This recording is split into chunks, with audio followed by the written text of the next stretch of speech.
Здравствуйте, в эфире новости спорта, в студии Власий Сергеев. Мужская сборная России по керлингу со счетом 3-5 проиграла команде Шотландии в полуфинале чемпионата мира. Турнир проходит в канадском Калгари. В составе российской команды выступает Сергей Глухов, Дмитрий Миронов, Евгений Климов, Антон Калалп и Данил Горячев. В другом полуфинале шведы разгромили швейцарцев со счетом 11-3. Таким образом, россияне оспорят бронзовые медали с керлингистами из Швейцарии. Отметим, что команды уже встречались в рамках предварительного этапа. Тогда российская команда проиграла со счетом 2-8.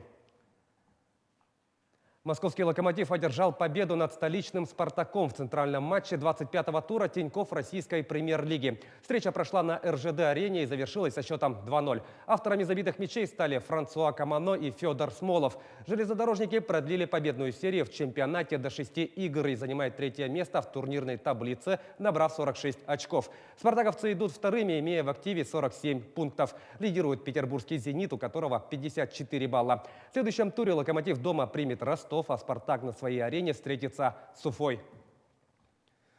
Омский «Авангард» на выезде обыграл казанский «Акбарс» в пятом матче серии полуфинала плей-офф континентальной хоккейной лиги. Игра завершилась в овертайме со счетом 3-2. В составе победителей взятия ворот провели Семен Чистяков, Илья Ковальчук и Рит Буше. У хозяев льда дублем отметился Дмитрий Воронков. Омские хоккеисты вышли вперед в серии до 4 побед со счетом 3-2. В регулярной части соревнований команды обыграли друг друга по 2 раза. Пятая игра серии пройдет этой ночью на арене «Авангарда».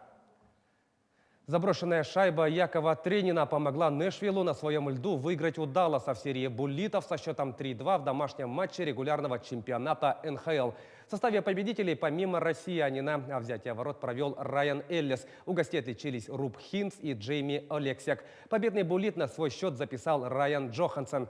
Теперь в активе Тренина 4 шайбы и столько же ассистов в текущем сезоне. Его Нэшвилл располагается на 4-й позиции в таблице центрального дивизиона, набрав 47 очков. Даллас 41 баллом занимает 6-е место. В следующем матче Нэшвилл сыграет с Тампой, а Даллас сойдется с Флоридой.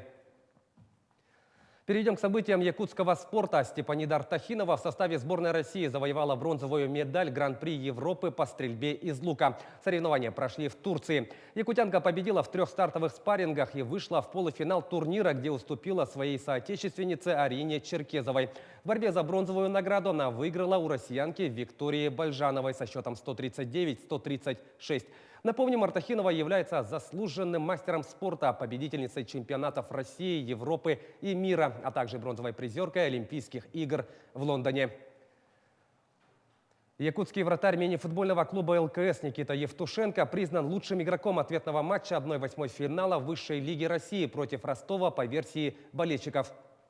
Голосование прошло в социальных сетях. Страж ворот набрал 33% голосов. Данная встреча завершилась со счетом 4-4 во многом благодаря надежной игре Евтушенко. Однако по сумме 2 игр в четвертьфинал турнира все же прошел Ростов, одержавший победу в первом матче. Отметим, что якутянин в текущем сезоне не только отводил угрозу от своих ворот, но и отличался забитыми мячами. В 18 матчах на его счету 2 результативных удара.